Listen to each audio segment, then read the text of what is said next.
সাহাবায়ে কেরাম আলাইহিম আজমাইন এক মজলিসে বসে আছেন। আল্লাহ রাসূল আসলেন, আসার পরে সঙ্গে সঙ্গে হেসে ফেললেন। আল্লাহ রাসূলের নাক মোবারক বের হয়ে পড়লেন। সাহাবায়ে কেরাম আলাইহিম আজমাইন প্রশ্ন করলেন, ইয়া রাসূলুল্লাহ, ইয়া হাবিবাল্লাহ, হুজুর, আপনি তো এত হাসি কোনদিন হাসেননি, আজ কেন এত হাসলেন? আল্লাহ রাসূল সাল্লাল্লাহু আলাইহি ওয়াসাল্লাম বললেন, ও আমার সাহাবারা, ও আমার দোস্তরা, আমি কেন এত হাসলাম তোমরা কি তা জানো? সাহাবায়ে কেরাম বললেন, ইয়া রাসূলুল্লাহ, ইয়া হাবিবাল্লাহ, হুজুর, আপনি কেন হাসলেন আল্লাহ এবং তার রাসূল ভালো জানেন।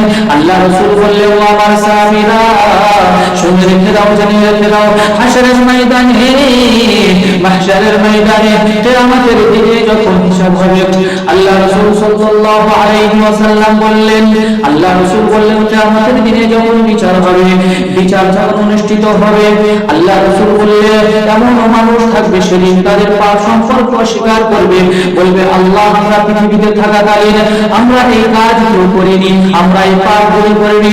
আল্লাহ সেদিন বলবে, ও আমার মালায়েকা ফেরেশতারা, এদের মুখ বন্ধ করে দাও। তাই আল্লাহ বলেন সূরা ইয়াসিন আয়াত নাম্বার 65, আল-ইয়াওমা নাখতিমু আলা আফওয়াহিহিম ওয়া তুকাল্লিমুনা আইদিহিম ওয়া তাশহাদু আরজুলুহুম বিমা কানু ইয়াকসিবুন। আল্লাহ সেদিন বলবে, ও আমার ফেরেশতারা, এদের মুখে মোহর করে দাও, এদের মুখ বন্ধ করে দাও। ওয়া তুকাল্লিমুনা আইদিহিম ওয়া তাশহাদু আরজুলুহুম বিমা কানু ইয়াকসিবুন। সেদিন আমাদের হাত কথা বলবে, ওয়া তাশহাদু আরজুলুহুম বিমা কানু ইয়াকসিবুন। সেদিন আমাদের পা সাক্ষী দেবে। এমন ভাবে কিয়ামতের দিনে, হাশরের ময়দানে, মাহশারের ময়দানে আমাদের এক একটি অঙ্গ সাক্ষ্য দেবে, হাত সাক্ষ্য দেবে, পা সাক্ষ্য দেবে, আমাদের চোখ সাক্ষ্য দেবে, সমস্ত অঙ্গগুলো সাক্ষ্য দেবে, শুধু আমাদের মুখ বন্ধ করে দেবে। কিয়ামতের দিনে, হাশরের ময়দানে, মাহশারের ময়দানে সেদিন গুনাহগারদের এমন ভাবে মুখ বন্ধ করে দেবে।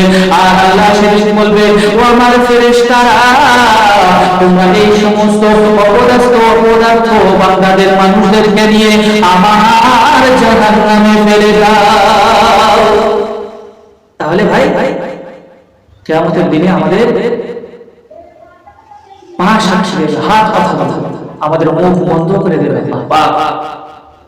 সেদিন কিছু করার থাকবে না। আমরা